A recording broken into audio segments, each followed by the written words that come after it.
La Secretaría de la Gestión de Riesgos es absorbida por el Ministerio de Defensa en el plan de austeridad y optimización del gobierno. La gestión de riesgos es un sistema que también comprende a otras instituciones, no solo nacionales, sino internacionales. Rodney Martínez, director del Centro Internacional para la Investigación del Fenómeno del Niño. Buen día, bienvenido a Contacto Directo. Muchas gracias. Gracias por la invitación. De acuerdo a la experiencia por más de 15 años en el Ecuador, con los altibajos del caso, 5 años antes de la Revolución Ciudadana y 10 años con la Revolución, para la optimización en el Ministerio de Defensa, sugieren incorporar al voluntariado ciudadano con el que funcionaba antes la defensa civil. ¿Por qué lo consideran necesario? Bueno, estamos claros que hay una coyuntura económica, que el gobierno está decidiendo la reorganización de algunas dependencias del Estado y como parte de esto pues se ha propuesto esta fusión, en la cual la principal inquietud de la comunidad de riesgos, que es un colectivo multidisciplinario que trabaja en Ecuador, que inclusive tiene organismos internacionales trabajando en Ecuador, como en el caso de CIFEN y otras ONGs, la principal inquietud que se plantea es que en esta fusión se está poniendo mucho énfasis, y lo reconocemos, y el que tienen las Fuerzas Armadas, el papel que tienen las Fuerzas Armadas en las tareas operacionales relacionadas con la respuesta, que es una fase importantísima en todo el proceso de gestión de riesgos. Pero no lo es todo, es apenas un 20 o 30% de toda esta nueva forma de abordar los desastres que viene desde los 90 y se consolida en el 2005 con el marco de acción de Hyogo, del cual Ecuador también es adherente, y que generó toda una transformación en el marco jurídico.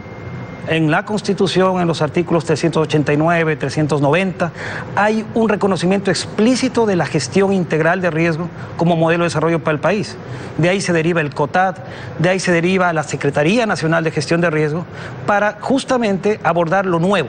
Es decir, no solo trabajar en la emergencia, en la respuesta al desastre, sino en todos los procesos que reduzcan los riesgos para reducir las pérdidas y tratar de tener una planificación. Como director internacional del CIFEN, usted representa una entidad que sirve a los países de la región, tiene su sede en Guayaquil y depende de la Organización Meteorológica Mundial. ¿Cómo manejan sus relaciones con el gobierno? ¿Les afecta de alguna manera esta absorción? Nosotros tenemos una relación muy sólida con las instituciones técnicas científicas del Ecuador, con las distintas instancias e inclusive con muchos gobiernos locales con los que hemos trabajado en proyectos en los cuales la premisa ha sido apuntalar la gestión de riesgo. Hemos trabajado en procesos locales con las autoridades locales y las autoridades nacionales para armonizar la gestión de riesgo, por ejemplo, con la adaptación al cambio climático en un país que es sumamente vulnerable.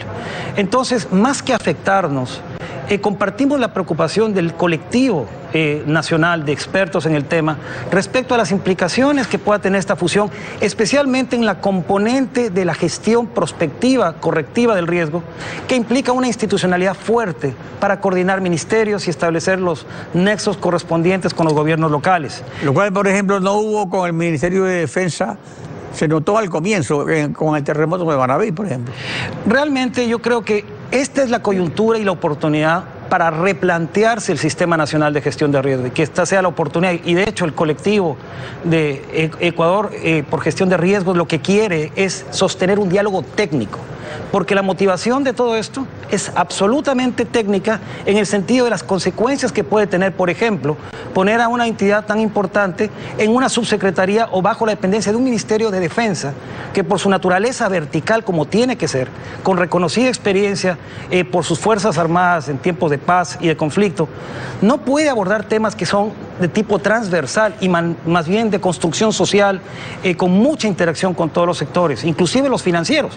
La gestión de riesgo tiene que estar en mecanismos financieros y en el manejo financiero del gobierno. Pero tiene muchas fases, entre esas también, por ejemplo, la de la seguridad.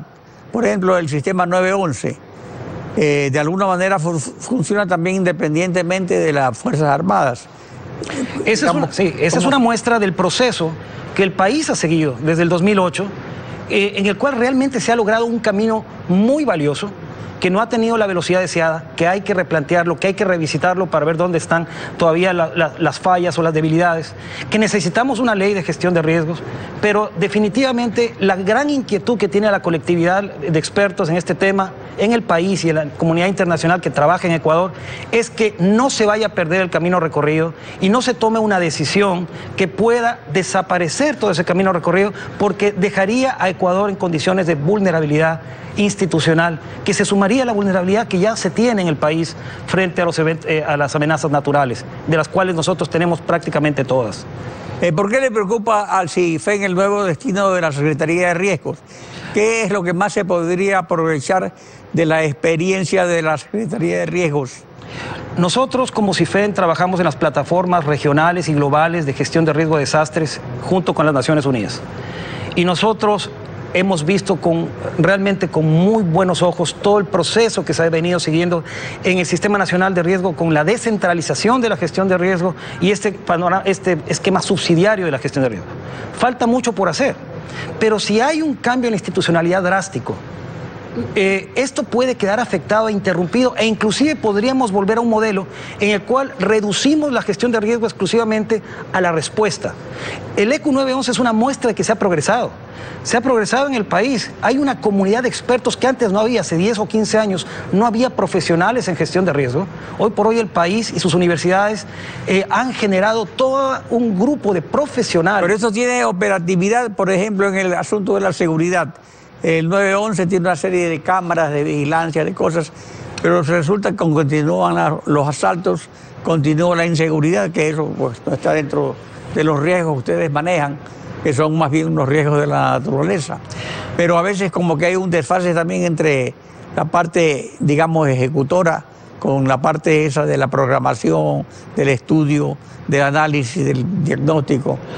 Sí, yo creo que son aspectos de la seguridad que tienen distintas dimensiones, pero que tienen su institucionalidad y que deben ser articulados.